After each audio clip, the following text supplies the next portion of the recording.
सबसे पहले बात होगी नागपुर हिंसा की, जिसको लेकर कहा जा रहा है कि ये हिंसा है या फिर सुनियोजित हमला, और ये क्या एक साजिश है। नागपुर हिंसा पर सीएम देवेंद्र फडणवीस ने विधानसभा में बयान दिया है कि अफवाह फैलाकर हिंसा भड़काने का यह कृत्य सुनियोजित हमला था। अफवाह फैलाई गई कि धार्मिक सामग्री वाली चीजें जलाई गई हैं। नतीजा पत्थरबाजी और हिंसक हमले में 33 पुलिसकर्मी घायल हुए, जिसमें कई डीएसपी स्तर के अधिकारी थे। महाराष्ट्र के मुख्यमंत्री देवेंद्र फडणवीस ने नागपुर हिंसा की निंदा की है। विपक्ष ने इसे अपने राजनीतिक एजेंडे के तहत प्रतिक्रिया दी है। लेकिन बड़ा सवाल यह है कि ठीक उसी दिन दिल्ली में All India Muslim Personal Law Board वक्फ बिल के खिलाफ प्रदर्शन करता है। शाम को नागपुर में हिंसा भड़कती है। सीएम फडणवीस ने कहा कि छावा फिल्म में संभाजी का ऐतिहासिक सच सामने आया है। इस फिल्म से लोगों को औरंगजेब के खिलाफ गुस्से में भर दिया है, लेकिन इसका प्रदर्शन सही नहीं है।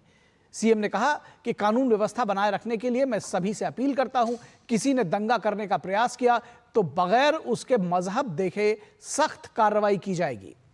इस मामले में अब तक 5 एफआईआर दर्ज की गई है। इसके साथ ही कई थानों में कर्फ्यू लगा दिया गया है। थाना क्षेत्रों में कर्फ्यू लगा हुआ है। भारी पुलिस बल की तैनाती की गई है। लेकिन नागपुर हिंसा के बीच सियासत भी जारी है। बीजेपी ने जहां इस घटना की निंदा की है, वहीं विपक्ष हिंसा के लिए सरकार को जिम्मेदार ठहराता है।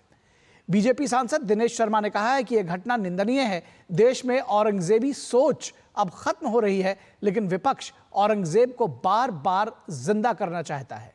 समाजवादी पार्टी के नेता रामगोपाल यादव का आरोप है कि बीजेपी दरअसल यही चाहती थी। तो सवाल यह है कि सपा नेता अबू आजमी अगर औरंगजेब को हीरो बताएंगे और अखिलेश यादव उसका समर्थन करते हैं, तो माना जाएगा कि तुष्टीकरण की सियासत में शिवाजी महाराज और संभाजी महाराज के लिए इन दलों में कोई इज्जत नहीं है, कोई सम्मान नहीं है। राजनीतिक फायदे के लिए समाजवादी पार्टी के नेता बीएमसी चुनाव से पहले औरंगजेब को हीरो बता रहे थे, लेकिन विधानसभा से सस्पेंड होने के बाद माफी भी मांग ली। उत्तर प्रदेश के मुख्यमंत्री योगी आदित्यनाथ ने कहा था कि जो व्यक्ति छत्रपति शिवाजी महाराज की विरासत पर शर्म महसूस करता है, गर्व करने के बजाय औरंगजेब को आदर्श मानता है, क्या उसे सही कहा जा सकता है? तो बड़ा सवाल यह है कि औरंगजेब जैसे क्रूर शासक का बार बार महिमा मंडन करने वाले लोग क्या भारत और भारतीयता का उपहास नहीं कर रहे हैं? इस पर भी विचार करना बेहद जरूरी है।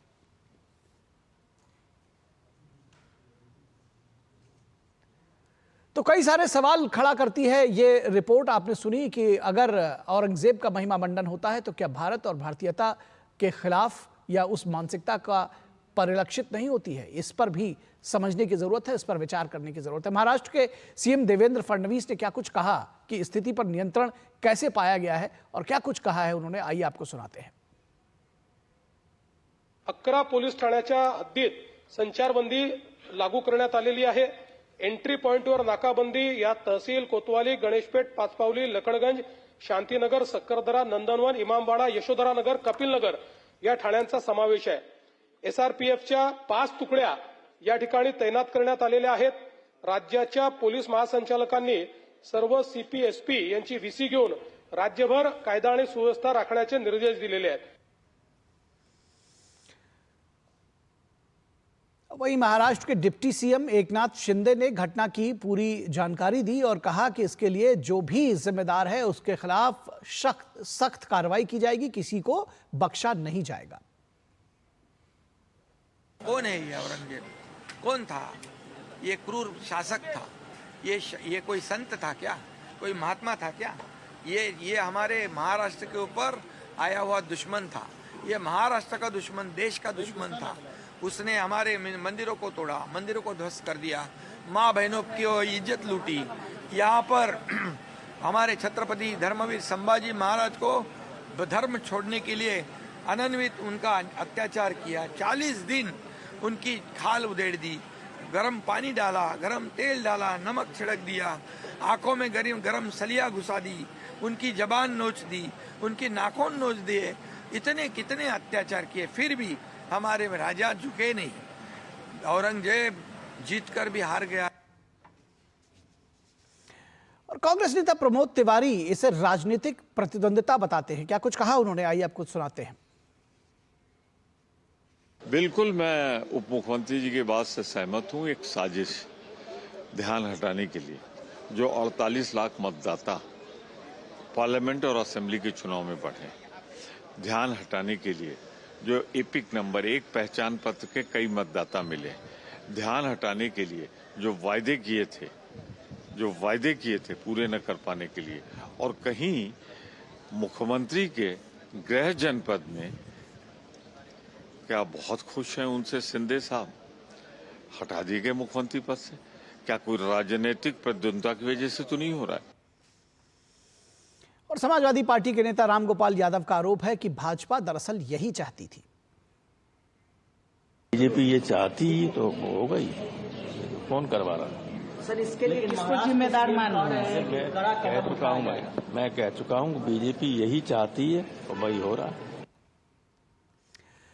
तो इस पूरे विषय पर बातचीत करने के लिए हमारे साथ हमारे संवाददाता योगेश शीतल जुड़े हुए हैं। उनसे बात करेंगे और जानेंगे पूरे इस घटना के विषय में। निश्चित तौर पर सख्त कार्रवाई हो रही है, लोगों को चिन्हित किया जा रहा है योगेश, लेकिन जो सबसे बड़ा सवाल और जो दरअसल मुख्यमंत्री ने भी कहा और लोगों के जहन में भी आता है कि दिल्ली में वक्फ के खिलाफ धरना होता है, प्रदर्शन होता है और नागपुर में हिंसा हो जाती है। क्या ये एक संयोग है या सचमुच में एक प्रयोग है? कैसे इसको समझा जाए? देखिए, थोड़ी पृष्ठभूमि में जानी होगी अगर इसको बारीकी से समझना है। आपको याद, कुछ समय पहले, मुझे लगता है बहुत ज़्यादा दिन नहीं हुए, जब संजय राउत जो कि उबाटा के नेता है, उन्होंने कहा था कि महाराष्ट्र में जो है, जो सरकार है, जो सत्ता है, वो औरंगजेब की सरकार, जब औरंगजेब का शासन था उससे भी बेकार है, ये उनके शब्द थे। तो ये एक समय अगर आप बात करेंगे संजय राउत की, तो संजय राउत कोई छोटे नेता नहीं है। अलग बात है कि उन्होंने ऊट पटांग बयानबाजी करके अपने आप को काफी हल्का कर लिया और अब उनकी बात को कोई गंभीरता से लेता नहीं राजनीतिक मंच पर। लेकिन जो टारगेट ऑडियंस होता है वो कई बार कई तरह का होता है। तो एक संदेश जो है उबाटा की तरफ से साफ गया था और उसके कुछ समय आसपास जो है अबू आदमी का बयान आया था। तो कुल मिलाकर अगर आप देखिए, अगर आप डॉट्स को कनेक्ट करेंगे तो एक क्लियर कॉन्स्पिरेसी तो आपको इस तरफ दिखेगी। अगर आप हिंसा, जो नागपुर में रात में जो हिंसा हुई है उसमें जो कॉन्स्पिरेसी की बात हो रही है, चाहे वो देवेंद्र फडणवीस कह रहे हो या फिर एकनाथ शिंदे कह रहे हो या फिर वहाँ के जो प्रवीण दटके जो के स्थानीय विधायक है, उन्होंने भी कहा है कि बाहर के लोग आए थे। जो प्रत्यक्षदर्शी है वो कह रहे हैं कि बाहर के लोग आए थे। एक कॉन्स्पिरेसी वहाँ पे हैच की गई है। दूसरी कॉन्स्पिरेसी जो विपक्ष का है, जो पॉलिटिकल लैंडस्केप अगर आप महाराष्ट्र का देखेंगे तो यहाँ पे भी कहीं ना कहीं आपको लगेगा कि इस तरीके की बयानबाजी देकर तूल देने की इस बात को कोशिश की गई थी।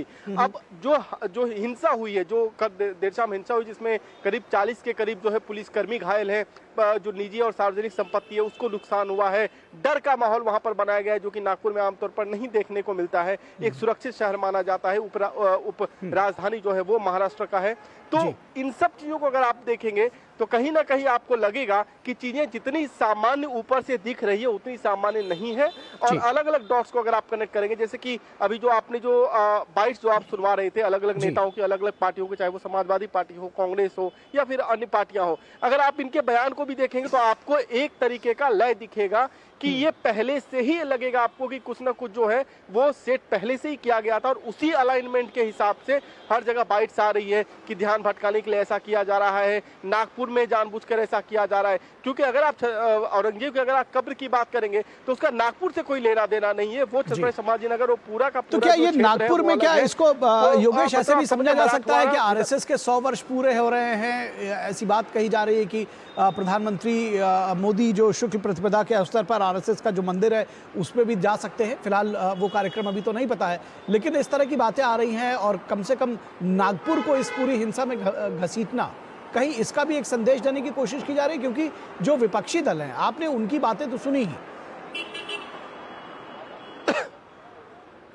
देखिए निखिल, मैं एक्चुअली इस विषय पर इसलिए नहीं आ रहा था क्योंकि मुझे लग रहा था प्रधानमंत्री के आगमन की बात फिलहाल, चूंकि कई सारे क्लियरेंस होते हैं, सिक्योरिटी कंसर्न होते हैं, इसलिए आमतौर पर हम इसको सामने नहीं लाते। लेकिन जो इसी महीने के अंत में जो कि चर्चा है कि प्रधानमंत्री नागपुर जा सकते हैं, उससे पहले का एक चरित्र चित्रण जो है वो किया गया। अगर मैं आपको ऐसा कहूं तो इसमें भी कोई अतिशयोक्ति नहीं होगी। आपको मालूम होगा इस बात को, आप काफी अनुभवी पत्रकार रहे, आपको मालूम होगा कि जब भी सदन का सत्र चलता है कुछ ना कुछ इस तरीके की चीजें होती है, कुछ ना कुछ, चाहे वो वेस्टर्न मीडिया की तरफ से फ्यूल किया जाए या फिर देश के किसी हिस्से में आप नॉर्थ ईस्ट के किसी एक एरिया के किसी चीज को अचानक आउट ऑफ द ब्लू वो चीजें लाइट में आ जाए, ये चीजें एक मॉडस ऑपरेंडी रही है। मैं ये बिल्कुल नहीं कह रहा कि ये चीजें जो है वैसी ही होगी, क्योंकि वो एक अनुमान है, हर किसी का अपना एक अनुमान आकलन होता है। लेकिन जमीन पे चूंकि महाराष्ट्र में हम लोग न्यूज कवर लंबे समय से कर रहे हैं, चीजों को समझ रहे हैं, नागपुर कई बार हम वहां पे गए हैं, नागपुर के की संस्कृति से हम भली भांति वाकिफ है, तो इस आधार पर मैं आपको ये कह सकता हूं कि नागपुर के स्थानीय लोग बिना किसी बाहरी चीजों के इस तरह का वायलेंस नागपुर ने अब तक नहीं देखा है। और जो आप नागपुर का प्रत्यक्षदर्शी से अगर आप बात करेंगे, जो उनके बाइट जो अलग अलग एजेंसीज के थ्रू आए हैं, जो यूट्यूब पे आ रहे हैं, जो लोकल्स हैं वो भी आपको बोलेंगे कि जो लोग थे वो अभी आप एक तो जो लोग थे उन्होंने मास्क किया हुआ था, बाहर के लोग थे, जो सारे लोग बता। दूसरी बात, जो ट्रॉली निकली है, जो कि नागपुर म्युनिसिपल कॉर्पोरेशन की ट्रॉली है, अगर आप ट्रॉली में देखें तो पत्थर इतनी संख्या में आपको मिलेंगे जो कि बिना कॉन्स्पिरेसी, बिना षड्यंत्र पहले से ही किए हुए आप अचानक उस मोमेंटम पे नहीं जा सकते। तो अगर ठीक तरीके से, जैसा देवेंद्र फडणवीस भी कह रहे हैं, जांच का विषय है, रविंद्र सिंघल जो कि वहां के सीपी है उन्होंने कहा, रश्मि शुक्ला जीडीपी जो डीजीपी है वो भी वहां पे जो है वो फॉलो अप कर रही है।